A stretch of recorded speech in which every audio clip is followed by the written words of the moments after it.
Hello everyone, कैसे हैं आप सब। आई होप आप सब स्वस्थ होंगे और माता रानी की कृपा आप सभी पर बनी रहे। आज है नवरात्रि का 9वां दिन, तो आज मैं माता रानी के लिए भोग बनाऊंगी।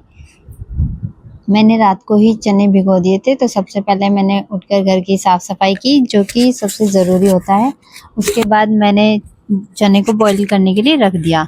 जब तक मेरे दोनों बच्चे सो रहे तो कुछ काम आसानी से हो जाएगा, क्योंकि छोटा बेटा मेरे साथ ही उठ जाता है और कोई भी काम करने नहीं देता। और फिर साफ सफाई करने के बाद सबसे पहले मैं नहा कर आई और अपने खाने की तैयारी में लग गई। अब इधर दोनों बच्चे उठ चुके थे, तो इनके पापा ने दोनों बच्चों को नहलाकर रेडी किया, क्योंकि सब काम अकेले करना मुश्किल होता है, तो वो मेरी बहुत ही हेल्प करते हैं।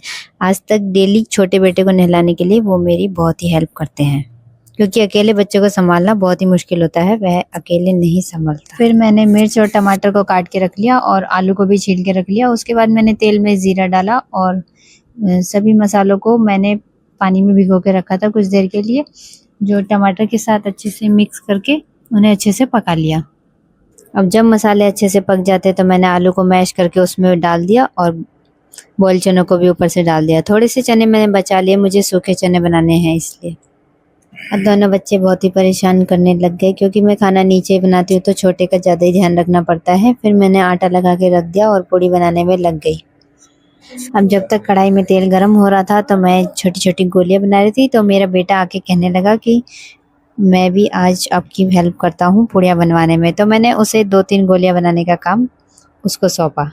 अब इससे गोलियां तो बनती नहीं है, जैसे तैसे ये मदद करने की कोशिश कर रहा था और फिर कहने लगा मैं पूड़ियाँ बेल भी देता हूँ। मैंने इसे मना कर दिया। अब हम माँ बेटे साथ में बातें किए जा रहे थे और अपना काम भी करते जा रहे थे।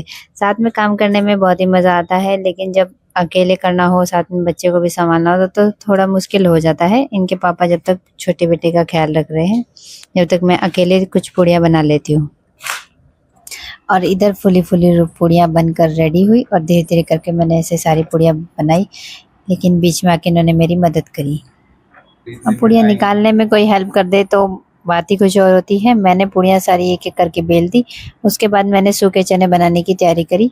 इधर इनके पापा पूड़ियाँ सेक रहे थे और मैं बनाई जा रही थी। अब हमारा कुछ काम तो पूरा हो चुका था, अब बनाने थे मुझे सूखे चने। जब तक ये सारी पूड़ियाँ बनकर रेडी होगी तब तक मैंने चने की तैयारी की।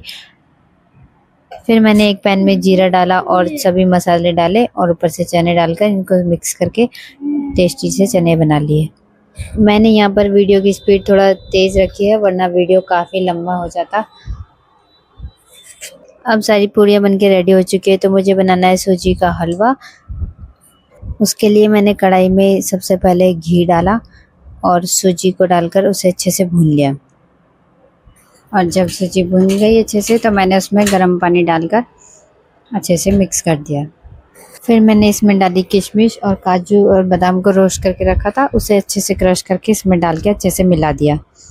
फिर मुझे इसमें घी की कमी नज़र आ रही थी, तो मैंने 2 चम्मच घी और ऐड किया और उसके बाद मैंने लास्ट में इसमें चीनी डाली, जो कि मैं सूट करना भूल गई। अब ये टेस्टी सा हलवा बनकर रेडी है। अब इनके पापा को नारियल का पानी निकालने का काम सौंपा। उन्होंने इसकी तीनों आंखें खोली और उसमें से जितना पानी निकल सकता था सारा निकाल लिया। और जैसे जैसे नारियल निकलता गया, मेरा बेटा इन्हें प्लेट में इकट्ठा करता गया ताकि कोई नारियल नीचे न गिर जाए। अब जैसे जैसे बच्चे बड़े हो रहे हैं, वैसे थोड़े समझदार भी होते जाते हैं, इस बात का पता तो मुझे अब चल रहा है। मैंने दिया जलाकर सबसे पहले माता रानी को भोग लगाया। उसके बाद हमने साथ मिलकर आरती की। और हमारा छोटा बाबू, जो कि गहरी नींद सोया हुआ था, पीछे उठ के सब चुपचाप देख रहा था और अकेले अकेले आरती के मजे ले रहा था, मानो जैसे कि कह रहा हो कि अकेले अकेले पूजा कर रहे हो, मुझे तो उठाया ही नहीं। अब भाई नहा धो के वापस हो गए, तो इसमें हम क्या कर सकते हैं।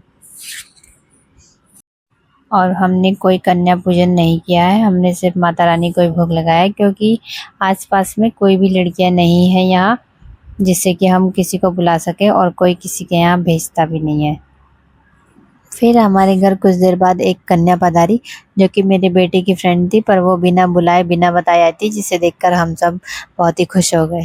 फिर दोनों बच्चे साथ में खेलने लगे। मैंने उसे भोजन करने के लिए कहा, लेकिन उसने कहा मुझे बस फल खाना है, आप मुझे घर के लिए दे देना, मैं वहीं खाऊंगी। तो मैंने उसे सब कुछ पैक करके दे दिया और वो इसे आसानी से लेकर खुशी खुशी घर चली गई। काफ़ी देर हो चुकी थी तो उसके पापा उसे लेने आ गए थे, इसलिए वह चली गई। फिर हमने उसके बाद खाना खाया।